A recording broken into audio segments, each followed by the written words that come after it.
All right. And we are back with the GSMC Wrestling Laureate podcast, brought to you by the GSMC Sports Network. Just kind of reflect on what we talked about right quick. We had, we talked about our WWE SummerSlam review. We also talked about our Monday Night Raw preview.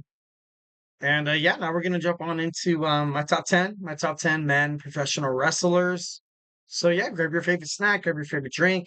I'm your boy E here from the GSMC Wrestling Laureate podcast live every Monday through Friday, 8 p.m. Pacific time, 11 p.m. Eastern. Talk about all things professional wrestling, all the action inside and outside of the ring, superstar news, updates, rumors, injuries, and all that kind of stuff.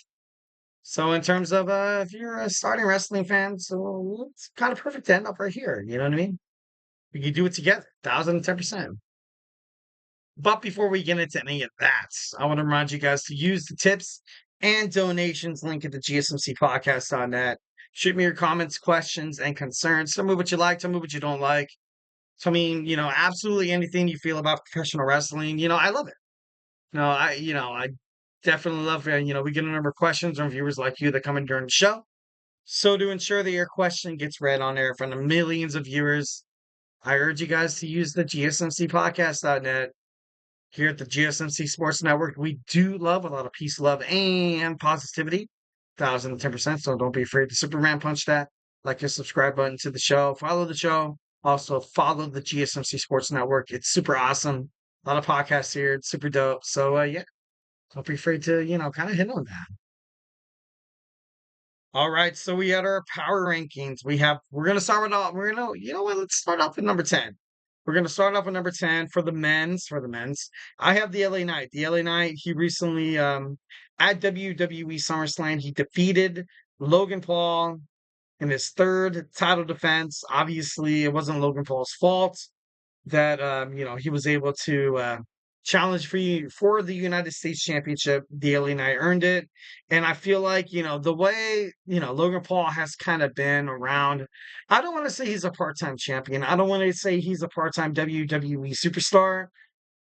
But right now, I just feel like it's just so perfect. I feel like the LA Knight, 1,010% is the right fit for this championship belt.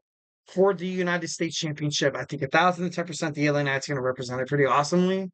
At number 9, I got Nick Nemeth, the TNA World Heavyweight Champion.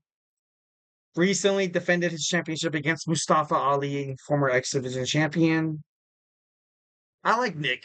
I like Nick Nemeth a lot, obviously, from my standards. From WWE, he was Dolph Ziggler, and he was freaking awesome. But it wasn't used, to his potential, which kind of sucked, and it wasn't really Nick's fault.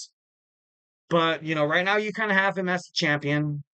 He's still kicking ass, whatever he's doing.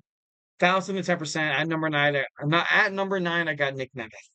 At number 8, I got Mark Briscoe, the Ring of Honor World Heavyweight Champion. Still continues. Still continues to prove everybody wrong. He was, he took on Kyle Fletcher at no, not Death Before Dishonor. Oh, shoots. He took on Kyle Fletcher, and then at Death Before Dishonor, he took on Roderick Strong of the Undisputed Kingdom. And at the same time, I was like, you know what? It's over. It's over. Mark Briscoe is going to lose the championship tonight, and I'm going to cry my eyes out. But when he's in the ring, he's a different guy. He's a different wrestler. He's a different persona. Something that I love about Mark Briscoe is that every single time he goes out there, you as a wrestling fan, you don't know what to expect. And sometimes that's the best thing about professional wrestling. The unpredictability. Look what's happening with the Triple H Paul Levesque era. Unpredictability. And I feel like every single time you see Mark Briscoe goes out there, he gives you 1,010% of his energy, of his enthusiasm, charisma, whatever. And I don't know. I just feel like he's definitely one of the best wrestlers out there. At number 8, I have Mark Briscoe. At number 7, I have the WWE World Heavyweight Champion Gunther.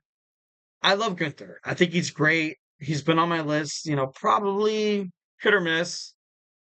But honestly, I like, like kind of what I mentioned before. I really didn't see any reason why he had to win the title. against Damian Priest. I think overall it would have made for a way better statement, would have made for a way better feud if Damian Priest would have won, and then you would have had Finn Balor knocking on his door for a title shot, trying to, first and foremost, taking over the lead role of the Judgment Day, and second of all, being the WWE World Heavyweight Champion. So now you have Gunther, the champion, and I honestly don't, I love Gunther, like I always say, and he can be a champion. He's a champion, 1010%. But right now, it just doesn't seem like it fits. Doesn't really seem like it clicks right now. But yeah, honestly, who knows? At number 7, I got Gunther. Number 6, I got MJF. MJF, one of the most promising wrestlers in this modern day era.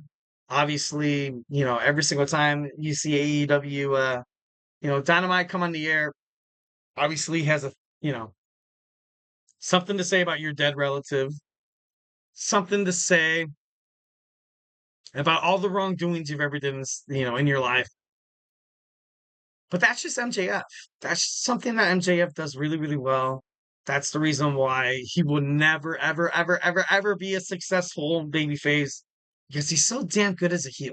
So damn good.